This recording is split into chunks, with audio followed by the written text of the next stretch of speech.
get down to business.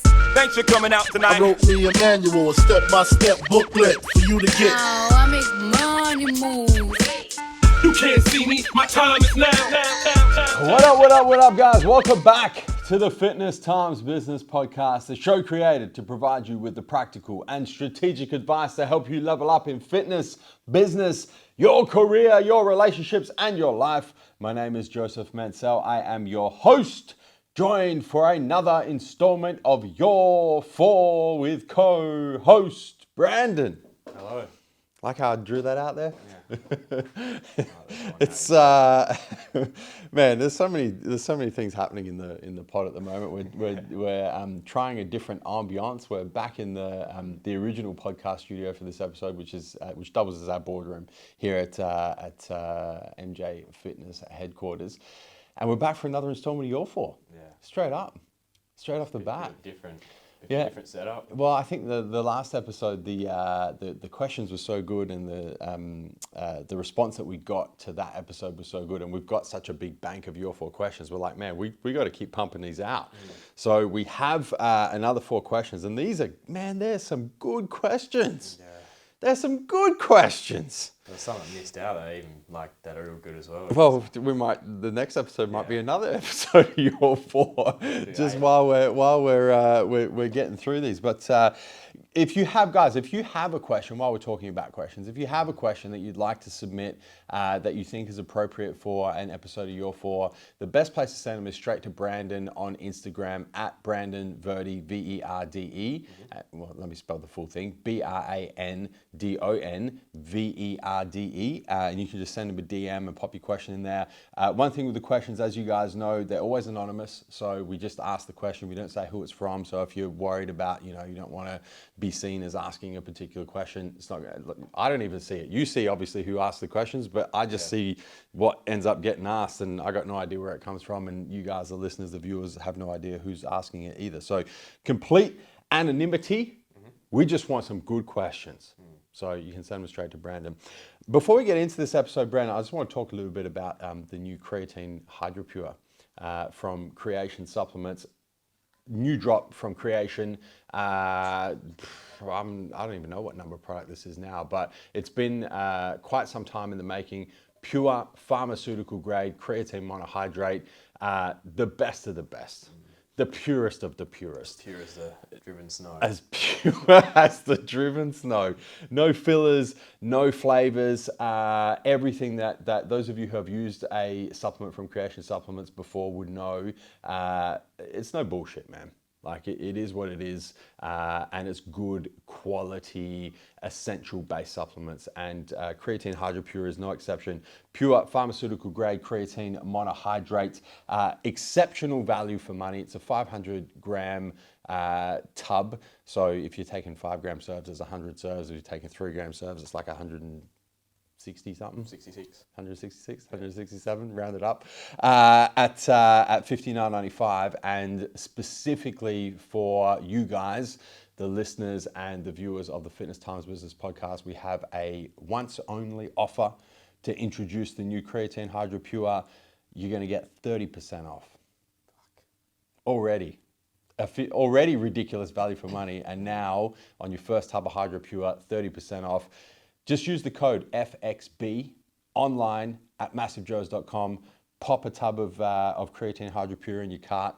Pop the code FXB in the little coupon code section, and 30% off will be automatically applied your first tub of Creatine HydroPure. Literally, like, no reason not to try this product. Yeah, it's this one supplement I recommend everyone take. Everyone, Creatine, yeah. Regardless of your goal, regardless of your gender, regardless of your age. Like if you're into fitness, creatine is an absolute must-have. Yeah. And a lot of people prefer creatine monohydrate over other types, I should say. And now Creation has an option for creatine monohydrate. Creatine HydroPure, now available, 30% off when you use the code FXB. Brandon. Yes. 4 questions. Yep. Let's go. Let's get to it. First question. Post-comp blues, is it a thing? Timely question.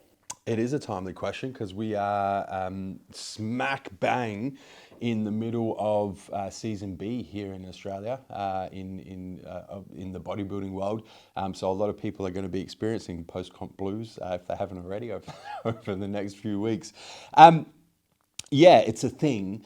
And there's a few, like, people kind of call it post-comp blues as like an umbrella term, and it's just like, you know, after you've finished a prep and after you've competed in a show, you know, you just don't feel very good, and it kind of gets, you know, grouped together as this post-comp blues.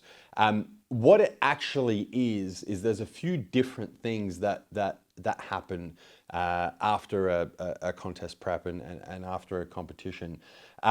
The first one is, and I guess this is probably most generalized as like post-comp quote unquote blues, is the anticlimax that's associated with any like big event. You know, like you've experienced it in other parts of your life, right? You have this big celebration of sorts, or this big milestone of sorts, and then you've got this massive rush of excitement and happiness and bliss, and then the event is over, and then you have like this anticlimax, you know, and you kind of feel like down in the dumps a little bit.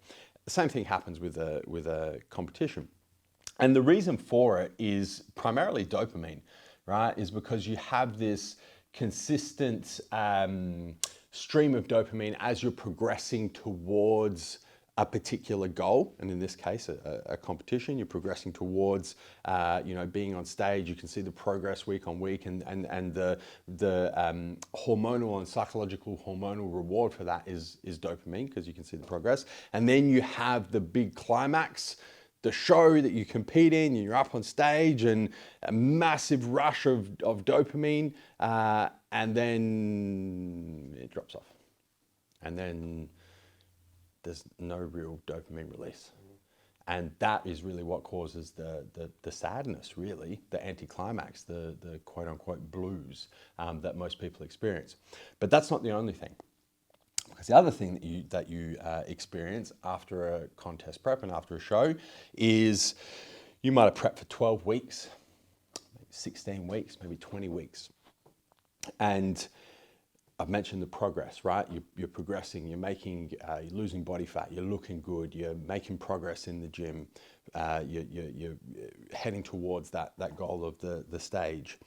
And then after the show, it starts slipping away, right? You start putting on a little bit more body fat, you know, your motivation levels aren't as high, there's no real, you know, end goal for a lot of people. And so at the same time as you're experiencing the anticlimax as a result of the drop in dopamine, you're watching all of this work that you put in over the last 20 weeks start to slip away.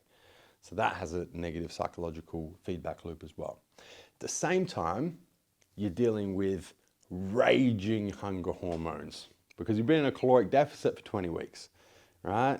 And so now you start reintroducing food back in, and your hormones, like your ghrelin, for example, hunger hormones, are telling you to like eat everything all at once, because you've effectively been starving your body for 3 months, 4 months, 5 months. So you're battling against these raging hunger hormones. And then from a hormonal perspective, you've got like a rebalancing of hormones that's just associated with being really, really lean, right? Usually females struggle with this a lot more than men do, but there's a lot of different hormonal things happening as your body tries to get back to a state of homeostasis. Effectively, it's trying to get you back to, like, the human body is not supposed to be stage lean. It's just not, right? So your body starts to go, okay, well, we need to get some fat back on this body. And there's a whole lot of different hormonal reactions that happen.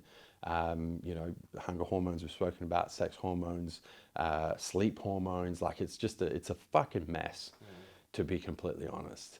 And it doesn't really get spoken about a lot. You know, everybody's pretty quick to talk about the prep, you know, the struggles during the prep, the challenges, how to overcome the challenges.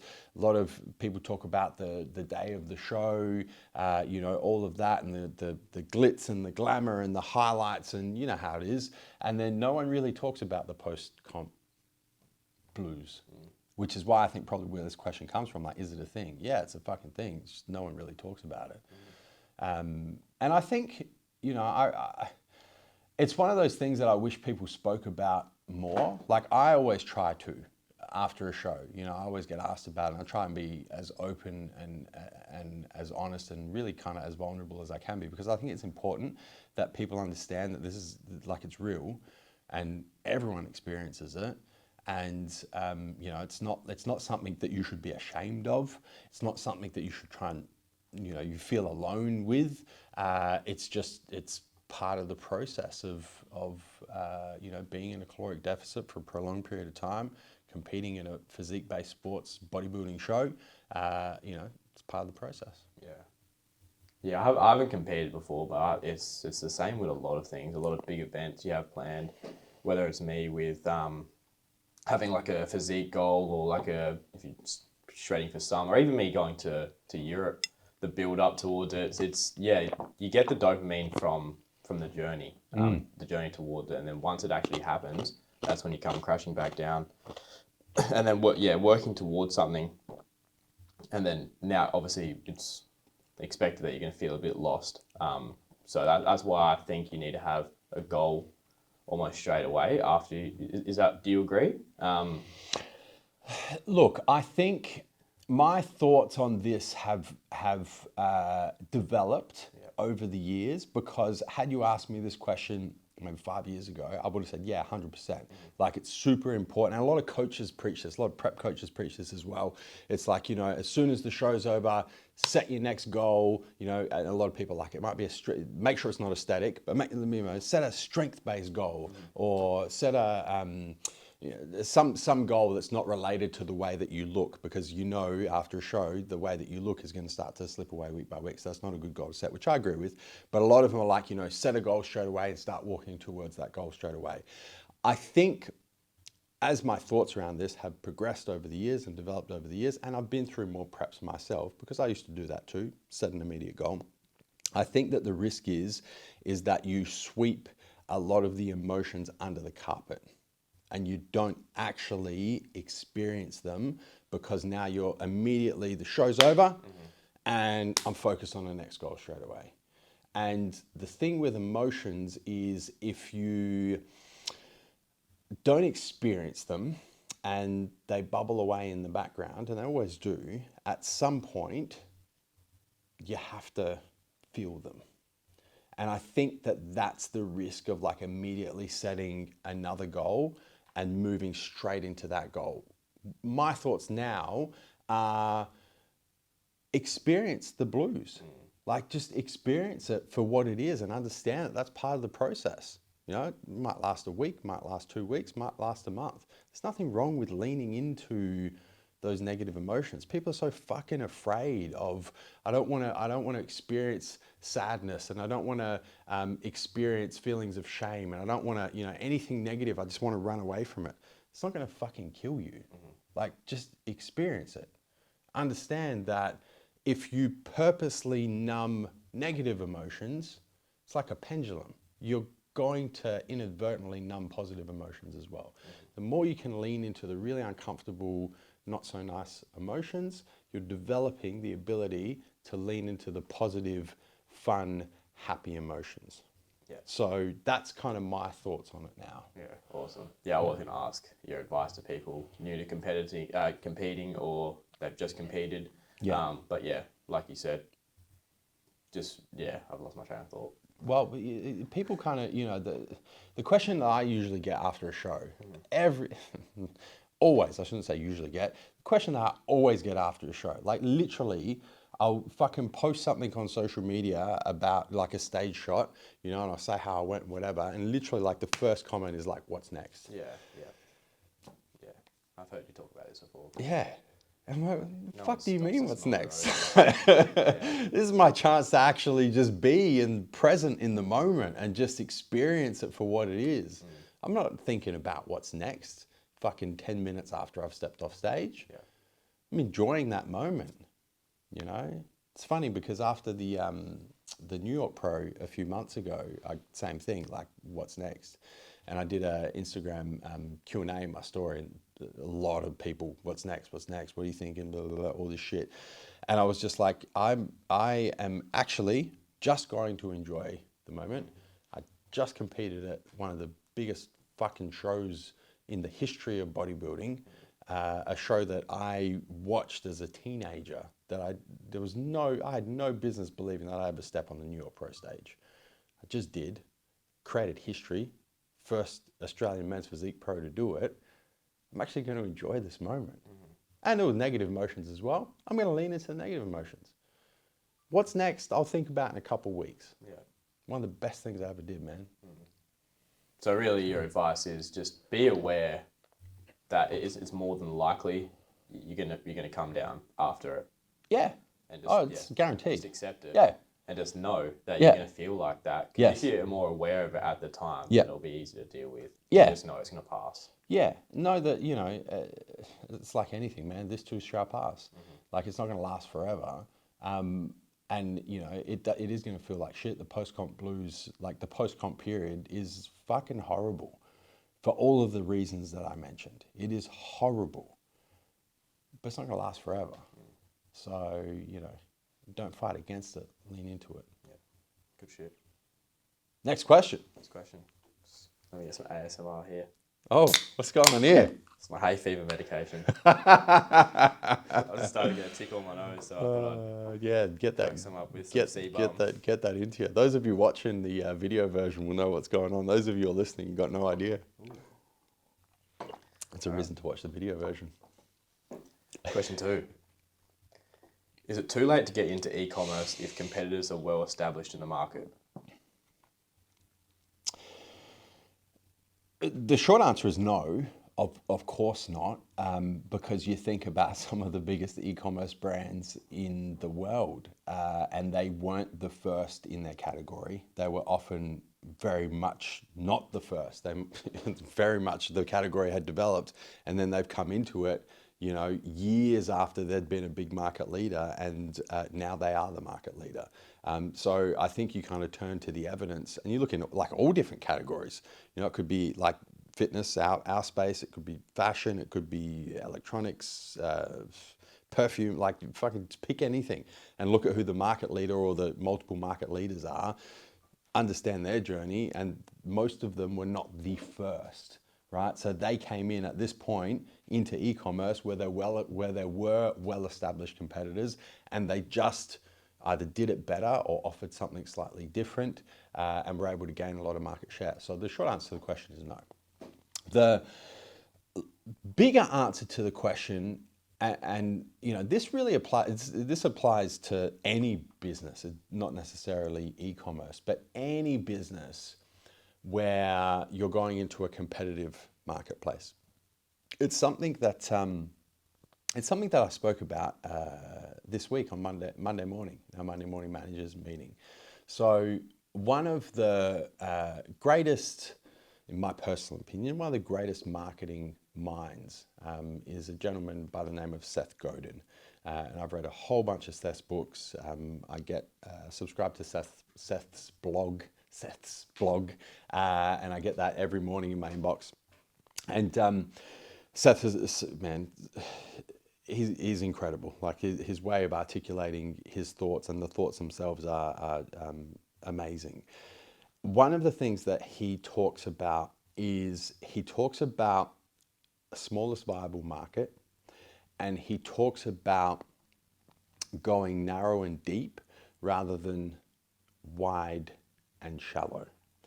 And you can apply this to a whole lot of different things, but in this context, what he's talking about is if you're going to e-commerce and there's a specific market that you're going after and there are well-established competitors, really the only way that you're going to be able to carve yourself a place in that market, it's not going to be by going as wide as you possibly can and appealing to the biggest possible market.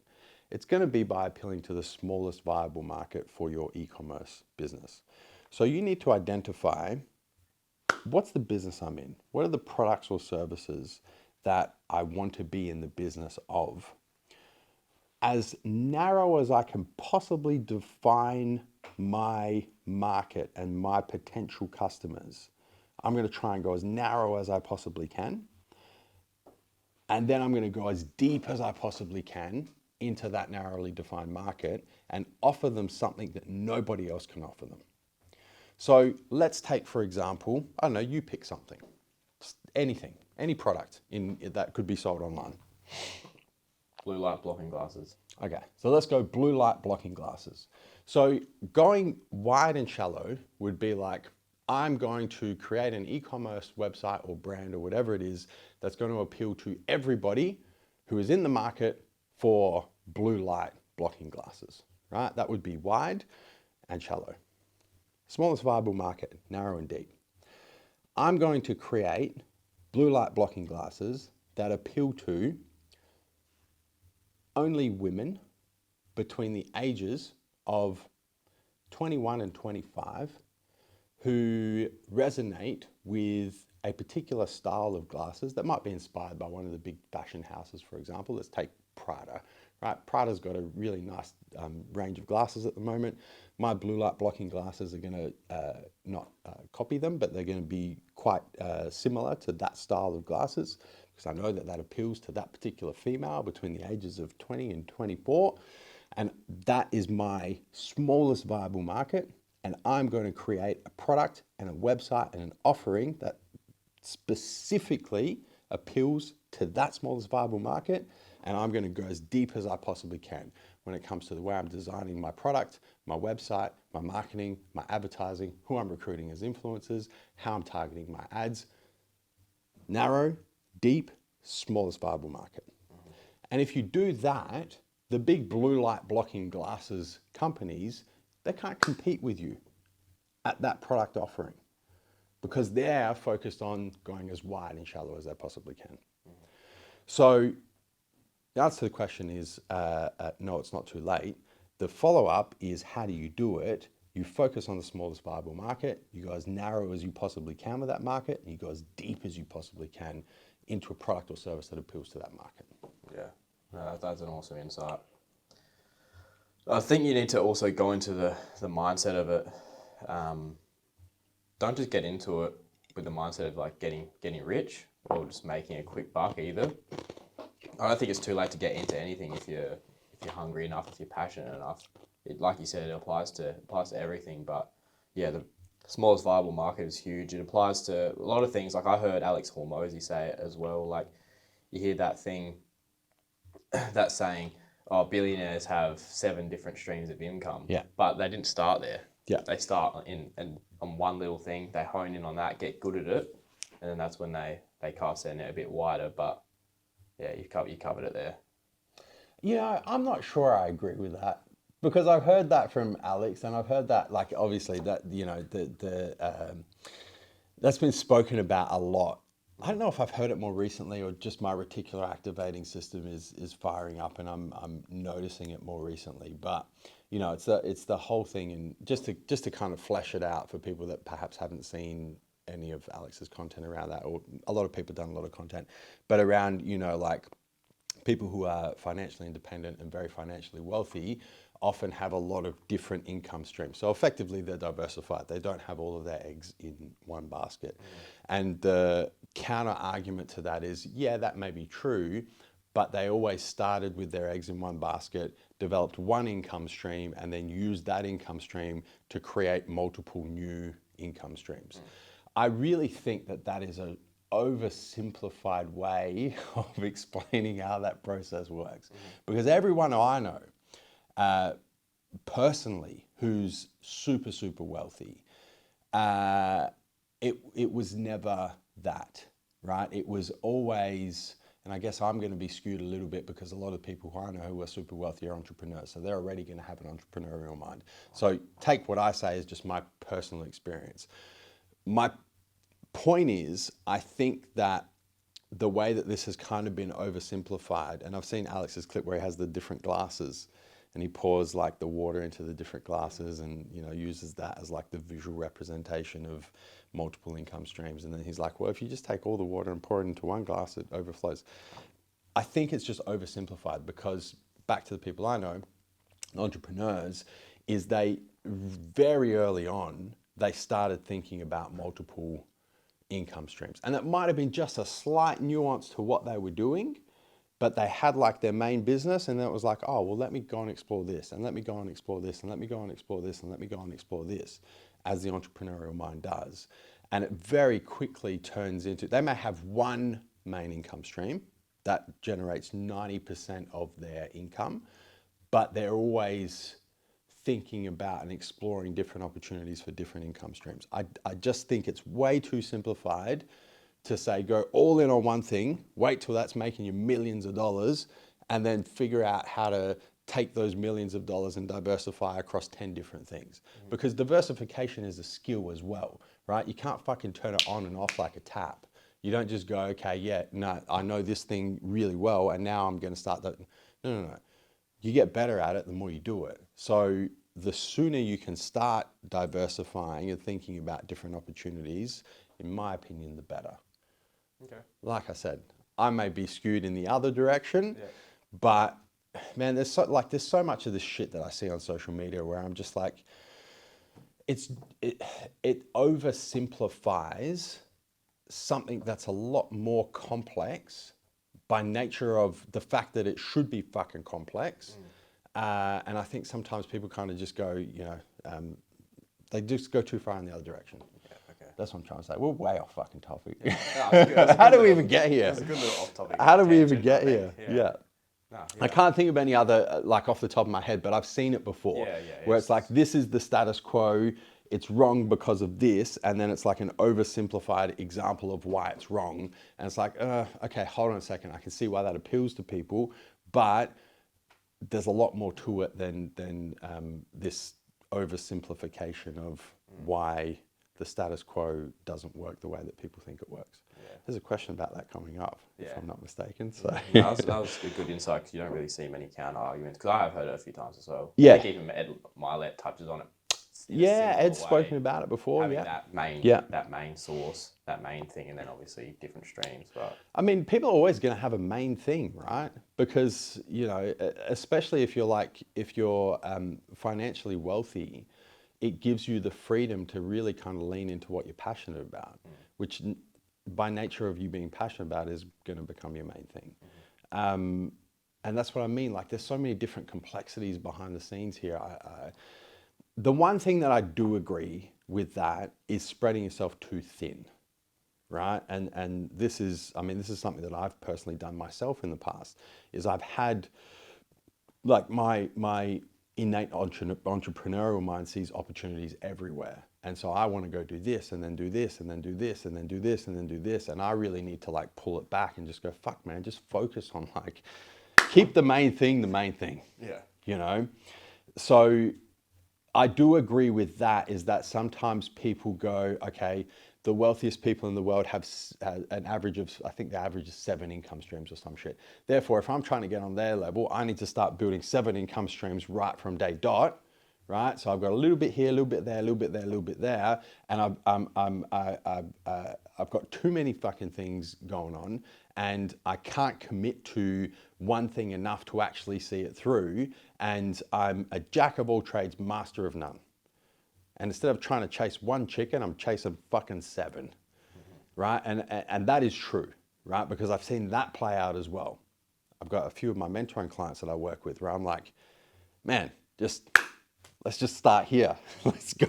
Let's figure this shit out, right? And then we can go on to the next thing, and then on to the next thing. And they've got like 4 or 5 things on, and I'm like, there's just not enough time, effort, energy that you can dedicate to 7 things at the same point in time for any of them to be successful. Yeah. So I do agree with that aspect of it. But yeah, I think the oversimplification, sometimes I see it and it worries me a little bit, because I think that perhaps people are probably taking it a little bit too literal. Yeah. Oh, cool. That was a good insight, because I don't think it's something that many people have heard you talk about. Yeah. So yeah. But let's just circle back. to the question. But for me personally, like I have multiple income streams. Yeah. I'm very open about that. Like people know, like I have the MJ Fitness supplement side, TMJ Apparel. I have my business consulting and mentoring business. I do fucking keynote speaking. I run IFBB shows. So I have a lot of completely separate income streams.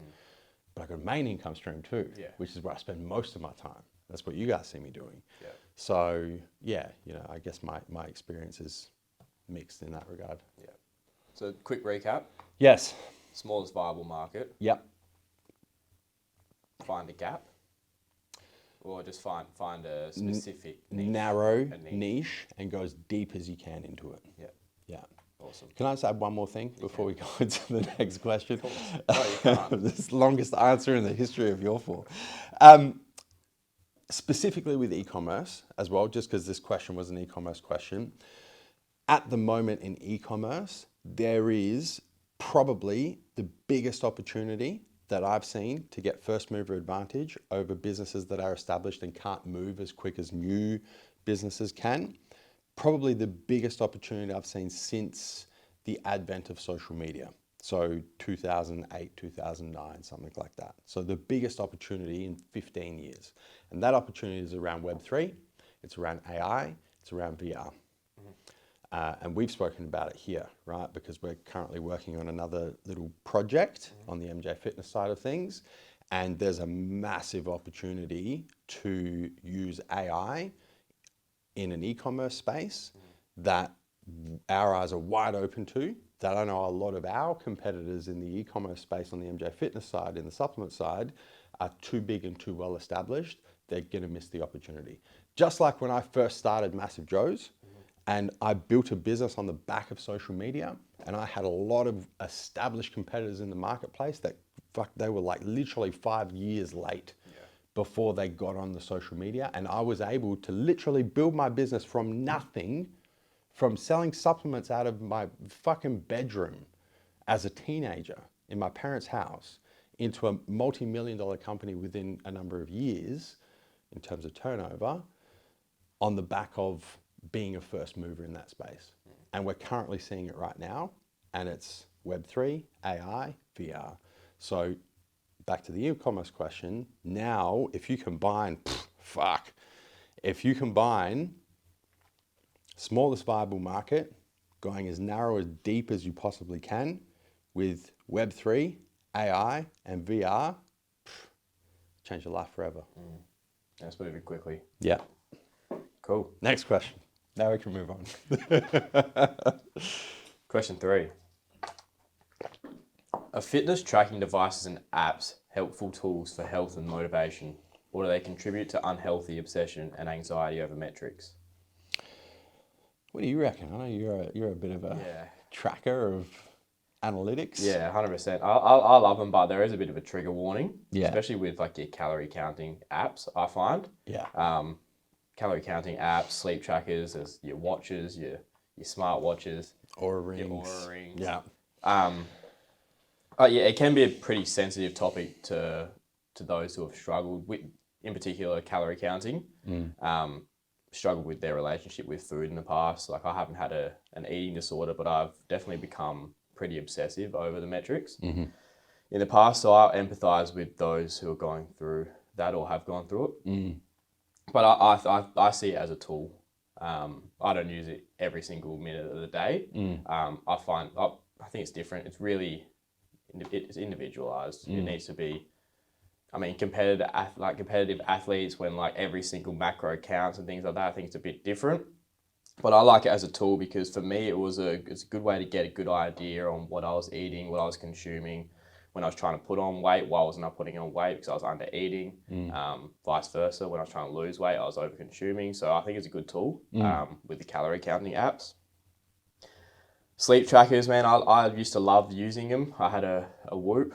You've got an Aura ring. Yeah, I love looking at the data, man. It's really interesting, but I know you can get into, there were some days where I'd wake up and I'd be feeling good. And then I'd look at the data, I'd be like, fuck, I slept 6 hours, 5 hours, all my REM sleep was shit. Yeah. And then that just plays on you psychologically for the rest of the day, and you just feel tired. So that's where I think it had a downfall. But yeah, just don't become obsessive like over the numbers. like watches, like fitness trackers, like watches and stuff, are known for being pretty inaccurate. Yeah. Especially with like the calories burnt and stuff. And I know people can get really obsessive over that, but I like them for like watching my rest times and stuff when I'm training. Yeah. Looking at my heart rate, things like that as well. But yeah, it really, I mean, you can obsess over any metric, man. 100%. Like scale numbers, Yep. fucking likes on Instagram, associating that with your self-worth. Yep. What are your thoughts? Exactly the same. That was exactly where I was going to go with it. Like, I think that these trackers are fucking amazing, right? To be able to track on your phone your macros with a few clicks, incredible. To be able to track your exercise output, your sleep, like you mentioned, I wear an Oura ring. I'm super interested in doing what I can to improve my sleep quality because I know the effect that it has on my productivity throughout the day. Man, knowledge is power. Always has been, always will be. So the more knowledge you can acquire in the fitness tracking space, the more power you have. The question then is, what do you do with that power, right? Because that's where it can go, okay, I'm going to use this information as information. And if certain things are important to me, or I'm seeing information that perhaps I don't like, I'm going to implement things that will allow me to be in a caloric deficit or a caloric surplus now that I'm tracking my caloric intake. I need to work harder in the gym because I noticed that, I thought I was working pretty hard, but the tracker actually tells me I'm leaving a bit in the tank. Or I need to go to bed earlier. I need to invest in a good sleep supplement because I thought my sleep quality was good, but my Oura ring shows me that perhaps there's a little bit of room for improvement there, right? So what you do with the information then becomes of ultimate importance, because if you use it as information and you try and do things to improve it, fantastic. If you start obsessing over it, and like you said, I've done the same thing with my Oura ring, man. Like, I'll have a good night's sleep and I'll wake up and I'm like, fuck, I slept good. And then I go check the Oura app and the Oura is like 68 as a sleep score. Yeah. I'm like, fuck, what a disaster. What did I do? But you have to then have the awareness to go, okay, look, it's just information. It is what it is. Do I feel good? Do I feel like I slept good? Yeah, I do. Fucking fine. Let me now look at the information. All right, what happened? Okay, I was actually up and down all night, or I tossed and turned, or my breathing was off, or whatever. Okay, cool. What could have caused that? Maybe I ate a little bit too. Oh shit, yeah, I did have that big steak 30 minutes before I went to bed. Okay, perhaps tonight I'm going to try and not eat 30 minutes before I go to bed. Or if I have to, I'm going to eat a smaller meal. So you just start, removing yourself from attaching, like you said, man, attaching your self-worth to the data and the analytics, seeing them for what they are, and then using them how you want to use them. Ultimately, like, that's kind of what it comes down to. But it's like anything, like, you can fucking obsess over any information. Yeah. So, 100%. Yeah, I think they can be useful tools. I love them. Yeah. Personally, to get a good gauge on things, really, and just, use it as a tool. That's the key there. You use it, don't let it use you. 100%. Yeah. That's a really good, we should definitely use that as a quote. Next question. If you feel yourself starting to become like obsessive over it, then just stop. Yeah, then it's time to just pull back from it. Yeah. Awesome. Last question. What are your thoughts on the trend of hustle culture in the business world? Is it a path of success or a recipe for burnout? This was the question I was talking about when we were talking about the 7 streams of income a little bit earlier. Man, it's such a loaded question, and it's once again, it's one of these things where, like, social media has oversimplified and really sent to the extremes a concept that really is a lot more complex than people kind of lead others to believe through their social media posts. So hustle culture is, the culture of working hard. Ultimately, like, is that what you would say? It kind of boils down to, like, I'm going to work my ass off, and as I'm working my ass off, I'm going to reap the rewards of the hard work that I'm putting in. And the harder I work, the more results I get. That's effectively hustle culture. I've got a couple of thoughts on this, and once again, this is based on my personal experience, and so it needs to be delivered through the lens of, I don't know everything, and I see what I see through my lens. But I do have a lot of personal experience, specifically in the business space, specifically in the space of quote unquote hustle, as does anyone who started shit from literally ground zero.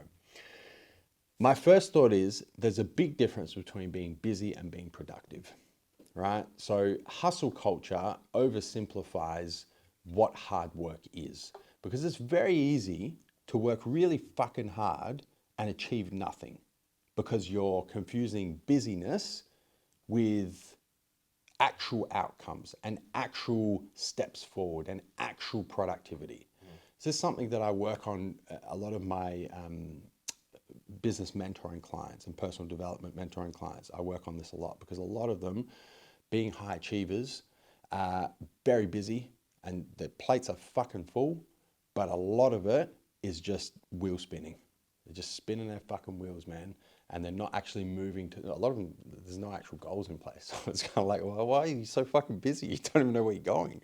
So there's a big difference between busyness and productivity. And it's really easy with hustle culture to find yourself super busy because, hey man, it's hustle culture. I'm fucking hustling.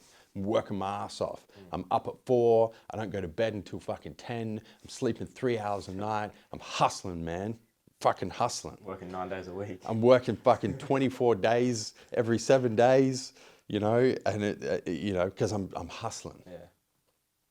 You can be very busy and get nothing done.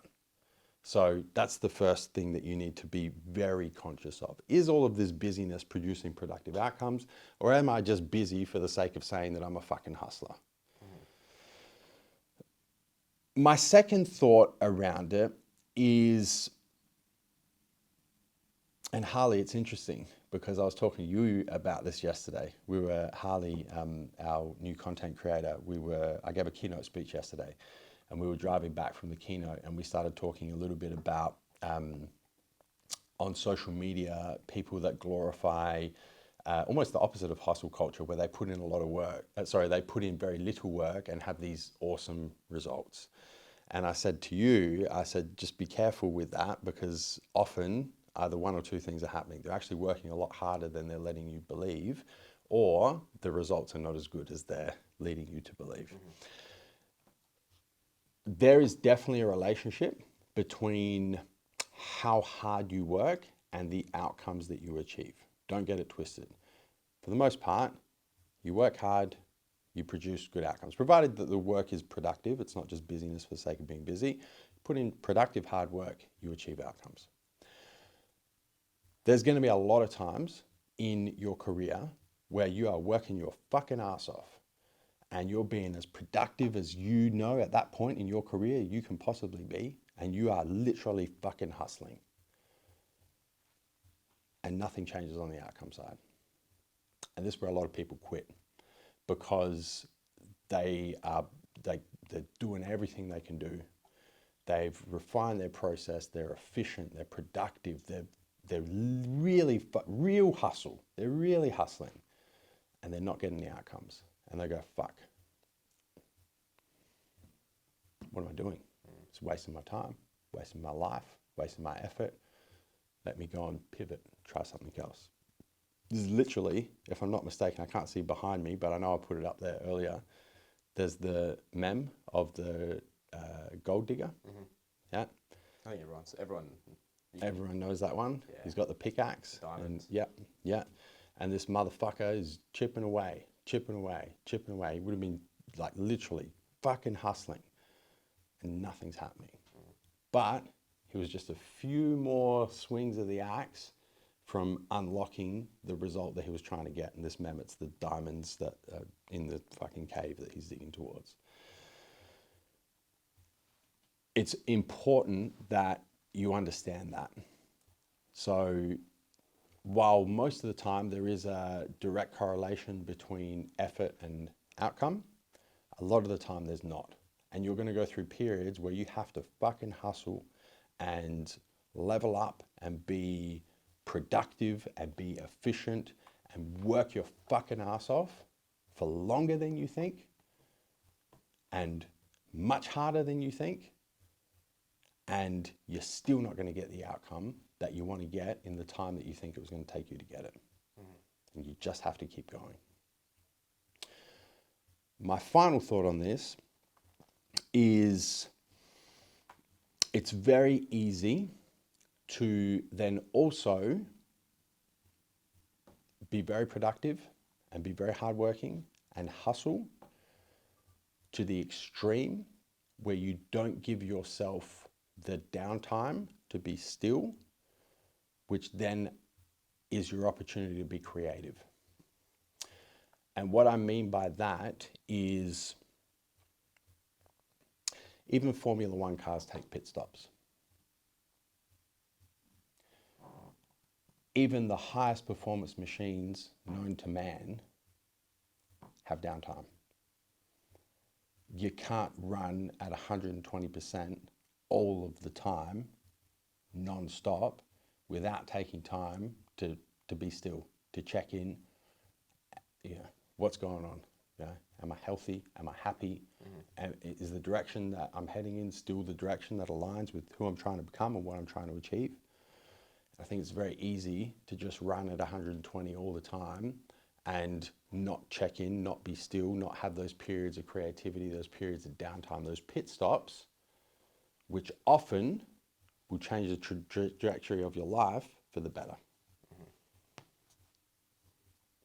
That's some good shit. I think the concept is good, and I think it can help get people out of a rut as well. Adopting that mindset to help light a fire inside. Yeah. To initiate change. But the mentality, I don't think it's a long term one. I'm thinking it as the mentality, not really how you've broken it down.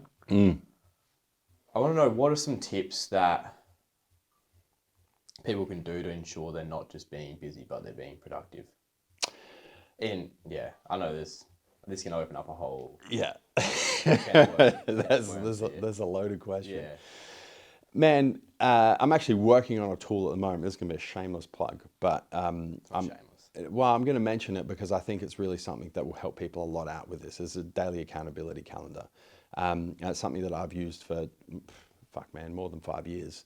And effectively, it's a very short, sharp, to the point daily to-do list that lines you up to make sure that what you're doing on a day-to-day basis is actually moving you forward towards your goals. It's not just being busy for the sake of filling the hours with something. So I'm working on that tool. It's going to be available, hopefully by the end of October, start of November. And I'll be sure to tell you guys more about it when it is available. But something like that, from a tool perspective, is going to be very useful. Effectively, what the daily accountability calendar allows you to do is identify your most important goals, right? Where am I trying to go? What am I trying to achieve? And then tying a daily prioritization and execution list to those goals. So everyone's busy, right? Everyone has a lot of shit going on, and it's very easy to just get caught up in spinning your wheels, and the day is gone and you're like, fuck, I was super busy today, but I didn't actually get anything done.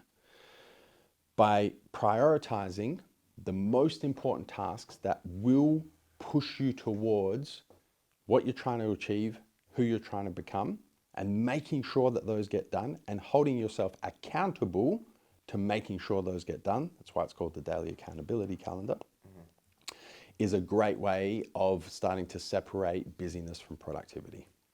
Right? I'm going to be busy, I know it, there's going to be a bunch of shit going on, but I need to carve out half an hour here, I need to carve out an hour here to get this done and that done and that done, because those are the three things that if I do them today, it moves the needle. If I do them today, it puts one foot in front of the other, and I'm moving towards the goals that are most important to me. Yeah. That's ultimately the concept, is prioritization and execution. Yeah, awesome. I think it comes down to time's your most precious asset. So just be really mindful of how you spend it. That's all questions. 100%. That's it. I thought you had something else to add just then. Well, no, I thought you had another follow-up in there. I was waiting for it. I was waiting for that's in relation to the hustle culture. And just know that there's going to be, like, if you choose to adapt that mentality, there's going to be areas of your life that are going to be neglected. Yeah. So just be comfortable with that. Yeah. It's interesting because, like, once again, it's one of these social media terms that oversimplifies, because it's like on one extreme you've got hustle culture, and then on the other extreme you've got like the self-love movement, right? And like the hustle culture is work your fucking ass off, and be busy, and don't sleep and work 9 days a week and all that sort of shit.